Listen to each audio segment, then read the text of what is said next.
Good morning class. आज का topic है हैमिल्टोनियन ऑपरेटर। हैमिल्टोनियन ऑपरेटर को हम श्रोडिंगर वेव इक्वेशन से सॉल्व करते हैं। श्रोडिंगर वेव इक्वेशन क्या था हमारा? Del square psi plus 8 pi square M bracket में ई minus we psi upon H square is equal to 0। ये हमारा क्या था? ये हमारा लाप्लेसियन क्या था? ये लाप्लेसियन था, ठीक है। जिसकी वैल्यू क्या थी? लाप्लेसियन डेल स्क्वायर की वैल्यू क्या थी? लाप्लेसियन ऑपरेटर बेटा, ठीक है। इसकी वैल्यू क्या थी? Del square upon del x square plus del square upon del y square plus del square upon del z square. Okay, अब ये जो डेल स्क्वायर की वैल्यू है लाप्लेसियन ऑपरेटर, इसमें हम ये वैल्यू अगर पुट कर दें यहाँ पे, डेल स्क्वायर की वैल्यू ये थी, इस वैल्यू को अगर हम यहाँ पे पुट करेंगे तो हमारा ये क्या आ जाएगा? देखो, इसकी जगह हम क्या लिखेंगे? Del square upon del x square plus del square upon del y square plus del square upon del z square plus क्या है हमारा? 8 पाई स्क्वायर एम, फिर यहाँ से E minus we psi upon H square is equal to 0। अब हम क्या करेंगे? ये हमारा क्या था? Schrodinger wave equation. इस श्रोडिंगर वेव इक्वेशन में हम एक ऑपरेशन अप्लाई करेंगे। ऑपरेशन हमारा क्या है? एच क्रॉस, इसको बोलते हैं h cross is equal to h upon 2 pi. Okay, अब इसका हम क्या करते हैं? इसको हम स्क्वायर के फॉर्म में ले आए तो ये हमारा क्या हो जाएगा? H cross square is equal to h square upon 4 pi. इसका भी स्क्वायर करेंगे तो क्या हो जाएगा? 4 पाई स्क्वायर।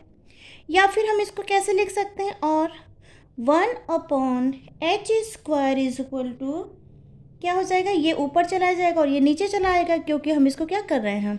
अपॉन में कर रहे हैं। तो ये क्या हो जाएगा हमारा? 4 pi square upon H square.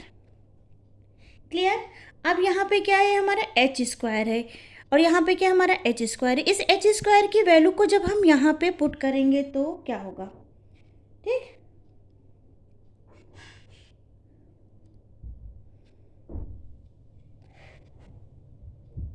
ये हमने ये क्रॉस है बेटा, इस चीज़ का ध्यान रखना। ये 1 अपॉन एच क्रॉस स्क्वायर है, ठीक है। इसकी वैल्यू कितनी निकल के आई? 4 pi square upon H square. ठीक, अब देखो, ये है हमारा 4 pi square upon H square. यहाँ पे देखो 8 pi square upon H square है। क्लियर बेटा? तो इसको हम थोड़ा सा सॉल्व करते हैं। इस वाली इक्वेशन को अब हम थोड़ा सा सॉल्व करते हैं। हम क्या लिखेंगे? डेल स्क्वायर साई प्लस, इसको 8 को हमें क्या बनाना है? 4 पाई, इसके इक्वल लाना है। तो हम क्या लिख देंगे यहाँ पे? 4 पाई स्क्वायर अब 2 इंटू 2m हो गया भाई चीज़। 4 2 8 हो जाएगा अपॉन एच स्क्वायर, फिर E minus we psi is equal to 0। वही चीज़ हो गई, बस हमने इसको थोड़ा सा 8 की जगह हमने 4 कर लिया और इंटू में 2 कर दिया है। क्लियर? अब क्या कर देंगे बेटा? ये है 4 pi square upon H square, ये किसके इक्वल है? यहाँ पे ये जो हमने एक ऑपरेशन किया था वो इसके इक्वल है। किसके? एच क्रॉस स्क्वायर के इक्वल है। तो हम इसकी जगह पे क्या लिख सकते हैं? 1 अपॉन एच क्रॉस स्क्वायर। तो हम क्या लिखेंगे? डेल स्क्वायर साई प्लस, इस पूरी वैल्यू की जगह क्या लिख देंगे? 1 अपॉन एच क्रॉस स्क्वायर, फिर 2m ब्रैकेट में ई minus we psi is equal to 0। Clear बेटा? या फिर हम इसको कैसे लिख सकते हैं?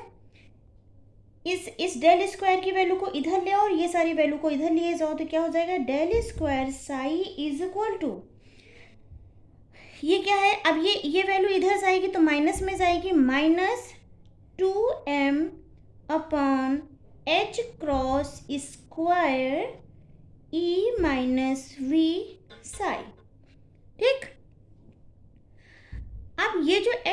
स्क्वायर है, इसको हम इधर लिए जाएं तो ये क्या हो जाएगा, del square psi h cross square is equal to -2m bracket में ई माइनस वी साई।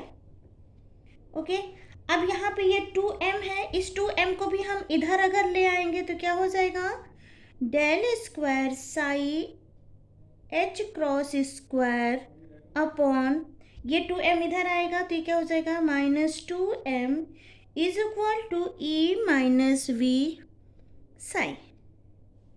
ठीक, अब यहाँ पर क्या करेंगे, हम इस वैल्यू को इससे भी मल्टीप्लाई करते हैं। ठीक है, जब हम ये पूरी वैल्यू को इससे मल्टीप्लाई करेंगे तो मल्टीप्लाई कर दें तो क्या होगा,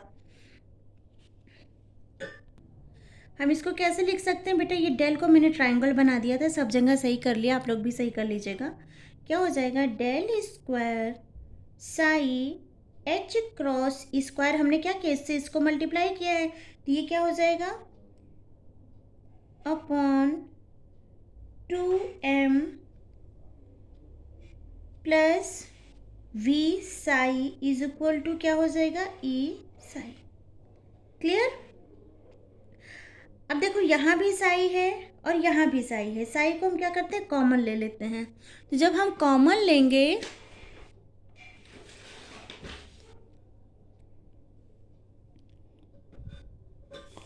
कॉमन लेने पे क्या होगा, del square h cross square plus upon 2m plus v और साई हमने क्या कर लिया है, कॉमन ले लिया है, इज इक्वल टू क्या हो जाएगा, ई साई।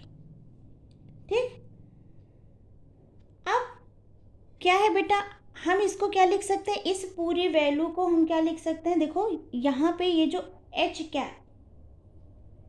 एच कैप इसको बोलते हैं, h cap is equal to होता है minus del square h cross square upon 2m plus v. इसको हम बोलते हैं हैमिल्टोनियन ऑपरेटर, जिसको हम किससे डिनोट करते हैं, एच कैप से। तो ये इसकी वैल्यू होती है। अब इस एच कैप की ये वैल्यू है तो इस पूरी वैल्यू की जगह हम क्या लिख सकते हैं, एच कैप।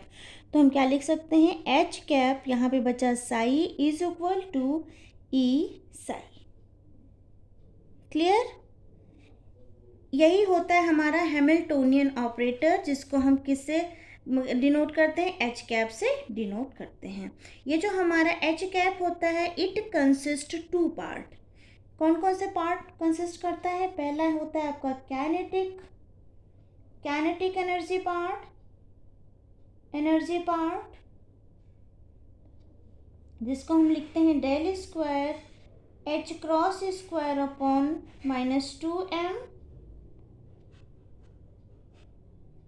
ठीक है, और दूसरा पार्ट होता है हमारा इलेक्ट्रोस्टैटिक पोटेंशियल, जिसको हम डिनोट करते हैं V से। ये हमारा V हो गया और ये हमारा क्या हो गया, del square into h cross square upon 2m। ठीक है, तो ये वाला पार्ट हमारा क्या हो जाएगा, काइनेटिक एनर्जी का पार्ट हो जाएगा, और ये हमारा क्या हो जाएगा, पोटेंशियल एनर्जी का पार्ट हो जाएगा। तो ये था हमारा क्या, हैमिल्टोनियन ऑपरेटर्स। अब आता है Schrodinger wave equation for hydrogen atom. Schrodinger wave equation की हेल्प से ही हमने इसको क्या किया, प्रूफ किया। एक हेडिंग है आपके पास, Schrodinger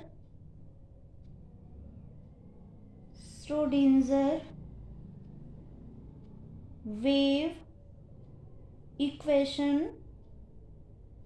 equation for hydrogen atom. Hydrogen atom के लिए श्रोडिंगर वेव इक्वेशन। देखो हमको पता है श्रोडिंगर वेव इक्वेशन हमने क्या निकाला था, del square psi upon del x square plus del square psi upon del y square plus del square psi upon del z square plus 8 pi square m bracket में e minus we psi upon h is equal to 0। ये था आपका Schrodinger wave equation. अब हमें निकालना किसके लिए, hydrogen के लिए, और हाइड्रोजन में कितने इलेक्ट्रॉन होते हैं, एक इलेक्ट्रॉन। सपोज हमारा ये न्यूक्लियस है, ठीक है, इस न्यूक्लियस के सराउंडिंग जो इलेक्ट्रॉन होता है वो रिवॉल्व करता है। तो मान लो इलेक्ट्रॉन कहीं यहाँ पे है, तो यहाँ से यहाँ का जो रेडियस होगा वो आर है थोड़े टाइम के लिए, और यहाँ पे जो आवेश होगा, चार्ज होगा, Q1 जो होगा वो क्या हो जाएगा, Ze। क्लियर। हमें पता है हाइड्रोजन के पास एक इलेक्ट्रॉन होता है और यहाँ इलेक्ट्रॉन न्यूक्लियस के चारों ओर मूव करता है, और अगर हम इन दोनों के बीच के पोटेंशियल एनर्जी को निकालें तो ये क्या हो जाएगा, potential energy V is equal to k Q1 into Q2 upon R, जहाँ पे ये Q1 जो है ये क्या है आपका न्यूक्लियस का चार्ज है, और Q2 आपका क्या है, जो इलेक्ट्रॉन पे चार्ज लगा है वो है, और R क्या है, रेडियस है। V क्या है आपका, पोटेंशियल एनर्जी। अब Q1 हमारा क्या है, Q1 हमने किसको बोला है, Ze, ठीक है, किसका चार्ज है, न्यूक्लियस का चार्ज है। तो हम V इज इक्वल टू क्या लिख सकते हैं, K, और यहाँ पे Q1 की जगह हम क्या लिख देंगे, Ze। इनटू में Q2 हमारा क्या है, इलेक्ट्रॉन का चार्ज है, तो लिखेंगे E माइनस अपॉन आर, ठीक।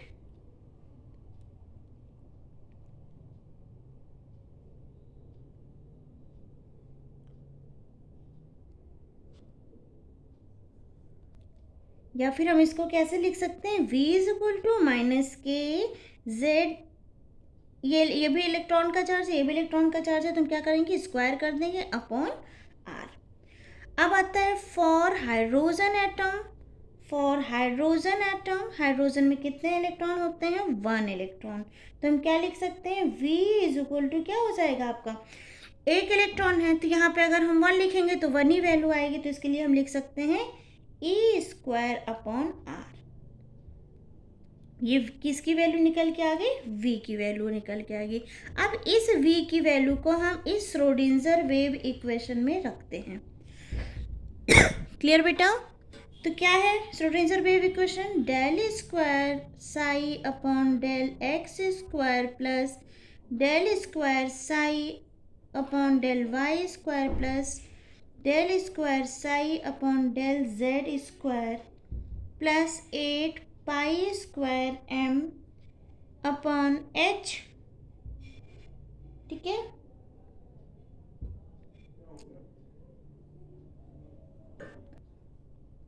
ये क्या है आपका 8 pi square m upon h square, इसके बाद क्या है e माइनस वी, तो यहाँ हम लिखेंगे e माइनस वी की जगह हम कौन सी वैल्यू रख देंगे, ये वाली वैल्यू। ये वाली वैल्यू हमने क्या निकाली है, e स्क्वायर अपॉन r, किसके लिए, वन इलेक्ट्रॉन के लिए, हाइड्रोजन एटम के लिए। तो हम यहाँ पे क्या लिखेंगे, e square upon r bracket में psi is equal to 0। Clear, दिख रहा है बेटा सबको। तो ये हमारा क्या था, ये हमारा जो श्रोडिंगर वेव इक्वेशन है ये किसके लिए है, फॉर 1 इलेक्ट्रॉन या फॉर हाइड्रोजन एटम के लिए ये वाला श्रोडिंगर वेव इक्वेशन है। नॉर्मल श्रोडिंगर वेव इक्वेशन ये है। ये आपका क्या था, हैमिल्टोनियन ऑपरेटर था, जिसको हमने किसकी हेल्प से निकाला था, with the help of Schrodinger wave equation. I hope आपको ये लेक्चर समझ में आया होगा। Thank you.